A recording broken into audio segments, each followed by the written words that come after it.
Assalamualaikum. This is Dr. Mohammed Shafir, and you guys, we are discussing different colleges के paper. तो आज जो paper हम discuss करने वाले हैं, दैट इज बेसिकली बॉटनी का पेपर आदमजी गवर्नमेंट साइंस कॉलेज का. This is one of the most prestigious institute of Karachi. इसका पेपर बड़ा इंपॉर्टेंट होता है क्योंकि समवॉट कहीं ना कहीं से लॉन्ग क्वेश्चन, शॉर्ट क्वेश्चन या इवन आपके जो एमसीक्यूज हैं वो कहीं ना कहीं से सिमिलर हो रहे होते हैं. ठीक है, तो स्टार्ट करते हैं भाई अपने पेपर को. सबसे पहले सेक्शन ए के अंदर आपके पास पहला एमसीक्यू है the chromosomal theory of heredity. ठीक है, chromosomal theory of in heredity किसने सजेस्ट की थी? देखो, क्रोमोसोमल थ्योरी ऑफ इनहेरिटेंस की बात करूं, सो बेसिकली इसके अंदर सबसे पहला जो कंट्रीब्यूशन था वो था वॉल्टर फ्लेमिंग का. वॉल्टर फ्लेमिंग का क्या बेसिकली कंट्रीब्यूशन था? आपने पढ़ा होगा कि क्रोमोसोम की जो हमारे पास डिस्कवरी है सेलेमेंडर लार्वा के जरिए, ठीक है, ये किसने की थी? वॉल्टर फ्लेमिंग ने की थी. सो वॉल्टर फ्लेमिंग आप कंट्रीब्यूशन के अंदर कह सकते हो, लेकिन इसके अंदर जो सबसे बड़ा रोल था ना वो था सटन का. ठीक है, तो अगेन सटन का यहाँ पे ऑप्शन नहीं है, so Walter Fleming is the right answer. सही है. फिर हमारे पास नेक्स्ट क्वेश्चन, नेक्स्ट एमसीक्यू आता है the allele of holandric gene. ठीक है, हॉलेंड्रिक जीन कहाँ लोकेटेड होते हैं? सो हॉलेंड्रिक जीन की बात करूं, they are located at Y chromosome. Now the third MCQ, the coding region of DNA. ठीक है, आपको पता है डीएनए के अंदर दो मेजर रीजन है. एक है हमारे पास इंट्रॉन और दूसरा है एक्सॉन. ठीक है, इंट्रॉन और एक्सॉन क्या? बेसिकली जो डीएनए का वो पोर्शन है जिससे आगे जाके प्रोटीन बनता है, दैट इज बेसिकली एक्सॉन. ठीक है, coding region exon. Intron are the non coding region. So exon is the right answer while intron is the incorrect answer. ठीक है, फिर हमारे पास जेनेटिक कोड आता है, that is obviously not the right answer. Splicing again. फिर हमारे पास नेक्स्ट क्वेश्चन आता है आईपीवी. अच्छा, ये आईपीवी क्या है? It is basically inactivated polio vaccine. तो नाम ही सब कुछ बता रहा है. इनएक्टिवेटेड पोलियो वैक्सीन का मतलब है it's the vaccine use for polio. Measles के लिए यूज नहीं होती, एड्स के लिए यूज नहीं होती, हेपेटाइटिस के लिए यूज नहीं होती. फिर हमारे पास नेक्स्ट क्वेश्चन आता है the fungi that give puff appearance to the dough.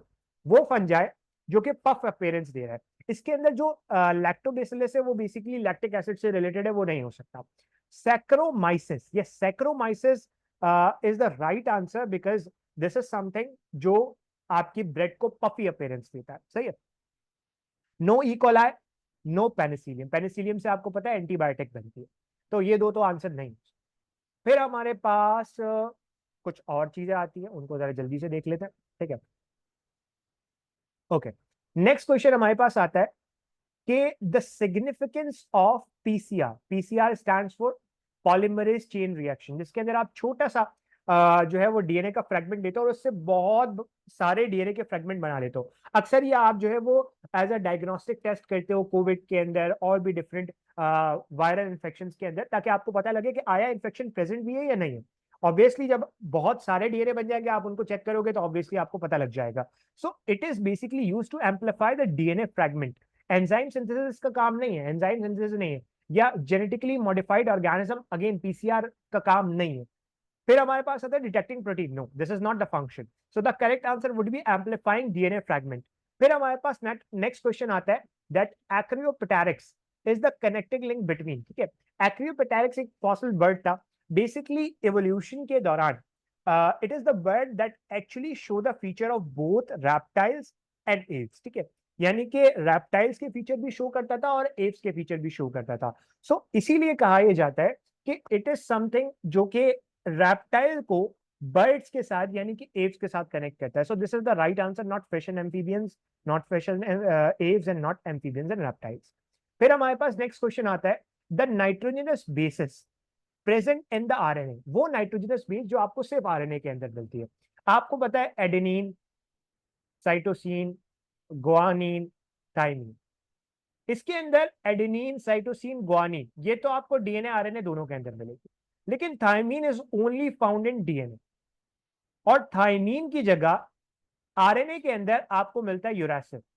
तो uracil is the nitrogenous base जो सिर्फ और सिर्फ आपको कहाँ मिलेगा, आरएनए के अंदर मिलेगा। So uracil is the right answer. फिर हमारे पास आता है blood grouping is the example of. Blood grouping किसकी एग्जाम्पल है? एपिस्टेसिस नहीं भाई, एपिस्टेसिस की एग्जाम्पल कैसे हो सकती है कि एक जीन का दूसरे जीन पे इफेक्ट हो? नहीं। इनकम्प्लीट डोमिनेंस नहीं, ऐसा कुछ भी नहीं होता। टेस्ट क्रॉस एक, ये तो एक क्रॉस है भाई। तो मल्टीपल एलील की एग्जाम्पल है। सर कैसे? देखो, आपको पता है कि इसके 3 एलील्स होते हैं, आई ए, आई बी एंड स्मॉल आई। ठीक है, तो 3 एलील्स है। पूरी पॉपुलेशन के अंदर यही 3 एलील्स होते हैं। सो it is an example of multiple allele. सही है।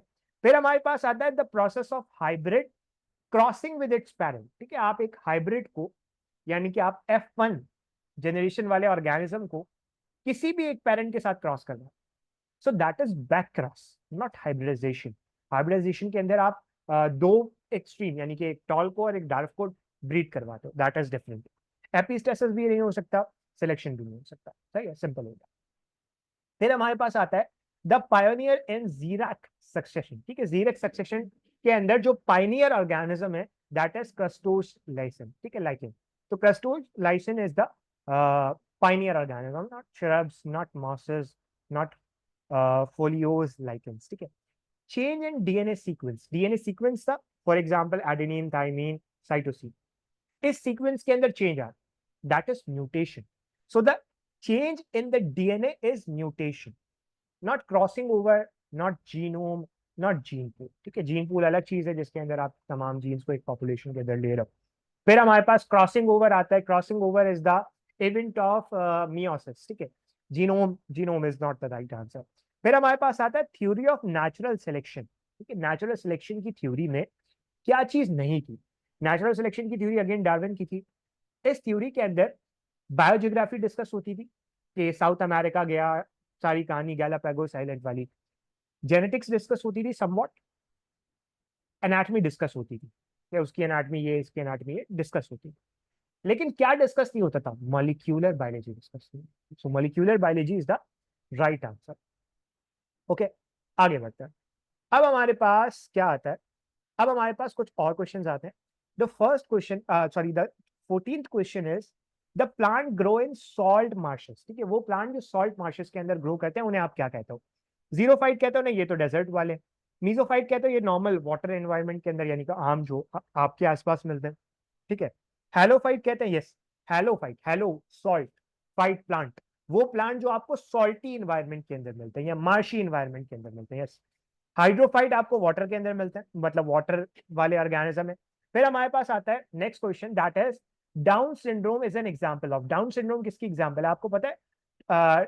डाउन सिंड्रोम को आप कहते हो ट्राइसोमी 21, क्योंकि 21 क्रोमोसोम में आपको ये 3 क्रोमोसोम मिल रहे हैं, ट्राइसोमी 21। सही है। सो it is the trisomic condition, not monosomic के एक है, नॉट नलोसोमिक की कोई भी नहीं है, नॉट डायसोमिक। डायसोमिक तो नॉर्मल है। सही है। Plant having staminate flower. ठीक है, स्टेमिनेट वो होता है जिसके अंदर सिर्फ और सिर्फ आपको स्टेमन मिलता है, कार्पल नहीं मिलता। यानी कि ये देखो स्टेमन, इसके अंदर क्या मिलेंगे? पॉलन के, लेकिन कार्पल नहीं मिलता। तो ये क्या कर सकता है? क्रॉस पॉलिनेशन, जाहिर सी बात है, ये आंसर से पॉलन ग्रेन निकलेंगे, दूसरे को जाके पॉलिनेट कर सकते हैं, नो प्रॉब्लम। सेल्फ पॉलिनेशन कर सकता है? नहीं कर सकता, क्योंकि अपने ही फ्लावर के पास क्या होना चाहिए था? कार्पल होना चाहिए था, बट नहीं है। सो ये आंसर है। बट यहाँ पे एक twist, this is the MCQ जो 2021 के मॉडल पेपर के अंदर एग्जैक्टली आया हो, और वहां पे उन्होंने गड़बड़ की है। पार्थिनोकार्पी भी स्टेमिनेट फ्लावर नहीं कर सकते। क्यों भाई? पार्थिनोकार्पी का मतलब है कि सिंपल ओवरी कन्वर्ट हो रही है फ्रूट के अंदर, ओवरी है ही नहीं, कार्पल है ही नहीं, तो पार्थिनोकार्पी भी कैसे हो सकती है? ये भी करेक्ट आंसर। डबल फर्टिलाइजेशन नहीं चलता, ये ऑप्शन नहीं। तो या तो सेल्फ पॉलिनेशन होगा या पार्थिनोकार्पी होगा। ठीक है, यहां पे आके हमारे सारे एमसीक्यूज डिस्कस हो गए। Now we are moving to the next part. चलो, तो अब बात करते हैं हम जरा सेक्शन बी पे। Section B is short answer questions. आपको पता है यहाँ पे रीजनिंग क्वेश्चन अलग अलग नहीं हुए थे, यहाँ पे सब मिक्स होता है। तो आपसे पूछ रहा है name the major mechanism of disease management. ठीक है, डिजीज मैनेजमेंट की बात करूं तो सबसे पहले आपके पास प्रिवेंशन आ जाता है। ठीक है, प्रिवेंशन। फिर हमारे पास अर्ली डिटेक्शन और डायग्नोसिस, अगेन मतलब सारे आपने जो है वो स्टेप्स लिख देने। उसके अलावा हमारे पास आता है how the protein synthesis differ in prokaryote from the eukaryote. This is again somewhat reasoning question है, बट स्टिल बहुत सिंपल सा क्वेश्चन है। याद रखना कि प्रोकैरियोट के अंदर न्यूक्लियस नहीं है, प्रॉपर न्यूक्लियस नहीं यूकैरियोट के अंदर है। तो प्रोकैरियोट के अंदर ट्रांसक्रिप्शन ट्रांसलेशन साथ चल रही होती है साइटोप्लाज्म के अंदर, बट यूकैरियोट के अंदर साइटोप्लाज्म के अंदर सिर्फ ट्रांसलेशन होगी, ट्रांसक्रिप्शन होगी आपके कहाँ पे, डीएनए के, सॉरी न्यूक्लियस के अंदर। ये हो गई बात। उसके अलावा अगर मैं बात करूं तो हमारे पास जो प्रोकैरियोट होता है उसका जो एमआरएनए होता है, उसका जो एमआरएनए होता है उसके पास डिफरेंट मल्टीपल प्रोटीन की इंफॉर्मेशन हो सकती है, सही है। जबकि हमारे पास जो यूकैरियोटिक होता है उसके अंदर ऐसा कुछ भी नहीं होता। फिर हमारे पास जो राइबोसोम प्रोकैरियोट के होते हैं वो 70s होते हैं, यूकैरियोट के 80s होते हैं, ठीक है, ये आपको ऑलरेडी पता है। फिर उसके अलावा प्रोकैरियोट के अंदर कोई पोस्ट ट्रांसक्रिप्शनल मॉडिफिकेशन नहीं होती, यूकैरियोट के अंदर होती है, सही है, सिंपल। म्यूटेशन, म्यूटेशन क्या है, चेंज इन डीएनए, ऑब्वियसली आप इसको डिस्क्राइब करोगे। फिर हमारे पास आता है types of chromosomal mutation, inversion आ जाएगा, डिलीशन आ जाएगा, डुप्लीकेशन आ जाएगा, उसके अलावा हमारे पास ट्रांसलोकेशन आ जाएगा, ये सारी हो गए। फिर हमारे पास नेक्स्ट आता है describe sickle cell anaemia. Sickle cell anaemia के अंदर क्या है, नॉर्मल हीमोग्लोबिन जो जीन है उसके अंदर प्रॉब्लम आई है, और उसकी वजह से हमारे पास जो आरबीसी हो गया वो सिकल शेप हो गया। तो इसको आप प्रॉपर वे के अंदर लिखोगे, सिंपल हो गया। How why vaccination is important for infectious disease. आपको पता है वैक्सीनेशन के अंदर आप क्या कर रहे हो, वैक्सीनेशन के अंदर आप इम्यूनिटी प्रोवाइड कर रहे हो एक ऑर्गेनिज्म को, और अब अगली दफा जब भी वो डिजीज होगा तो वो डिजीज बंदे को होगा नहीं, क्योंकि ये वैक्सीन जो है वो उसको काफी हद तक खत्म करने के अंदर मेजर रोल प्ले करेगी। फिर हमारे पास आता है how neo Darwinism is different from Darwinism. Darwin ने तो थ्योरी ऑफ नेचुरल सिलेक्शन पे काम किया था, जबकि नियो डार्विनिज्म के अंदर आप डार्विन की थ्योरी को मेंडेलियन जेनेटिक्स के साथ मिला के पढ़ते हो, यानी कि पॉपुलेशन जेनेटिक्स के साथ मिला के पढ़ते हो। What is ecological pyramid and define the pyramid of energy. Simple, आपने पायरामिड ऑफ एनर्जी को डिस्क्राइब कर देना, सही है, ये हो गया हमारे पास। फिर हमारे पास आता है व्हाट इज टेस्ट क्रॉस। ठीक है, टेस्ट क्रॉस क्या होता है, टेस्ट क्रॉस की अगर मैं बात करूं तो आप हाइब्रिड को यानी कि F1 को अगर क्रॉस करते थे एक किसी भी पेरेंट के साथ तो वो होता था बैक क्रॉस। अब टेस्ट क्रॉस क्या है, टेस्ट क्रॉस के अंदर बेसिकली आपको किसी ऑर्गेनिज्म की जाइगोसिटी नहीं पता कि आया वो कैपिटल टी है या कैपिटल टी स्मॉल टी है, क्योंकि दोनों के फिनोटाइप तो सेम आते हैं। तो अगर आपको इनकी जाइगोसिटी नहीं पता तो you are going to do the test cross. अब इस टेस्ट क्रॉस के अंदर आप क्या करोगे, इन दोनों को रेसेसिव के साथ क्रॉस करवा। अब आपको पता है कि इसके अंदर तो तमाम ऑर्गेनिज्म आपको टॉल मिलेंगे, तमाम फिनोटाइप आपको टॉल मिलेंगे, यहाँ पे आपको टॉल डैफ दोनों में, सिंपल होता है। फिर हमारे पास आता है why O negative blood group person consider a universal donor. O group वाले ऑर्गेनिज्म को आप यूनिवर्सल डोनर क्यों कहते हो, क्योंकि देखो उसके आरबीसी के ऊपर कोई एंटीजन नहीं, नो एंटीजन, कोई एंटीजन नहीं है। तो अब आप किसी भी ए ब्लड ग्रुप वालों को दे दोगे, बी को दे दोगे, ए बी को दे दोगे, एंटीजन तो है नहीं, तो पहचान में नहीं आएगी, सिंपल है, इसलिए आप किसी को भी दे सकते हो। फिर हमारे पास आता है why haemophilia is common in males. क्यों, क्योंकि haemophilia is X link recessive disorder. अब फीमेल्स में दो एक्स क्रोमोसोम है, तो दो एक्स के ऊपर जब तक दोनों एक्स के ऊपर ये नहीं आएगा, डिजीज नहीं आएगा, तब तक ये शो नहीं करेगा। जबकि मेल के अंदर एक्स, एक ही एक्स क्रोमोसोम, एक पे भी आ गया shows, that's why it is more common.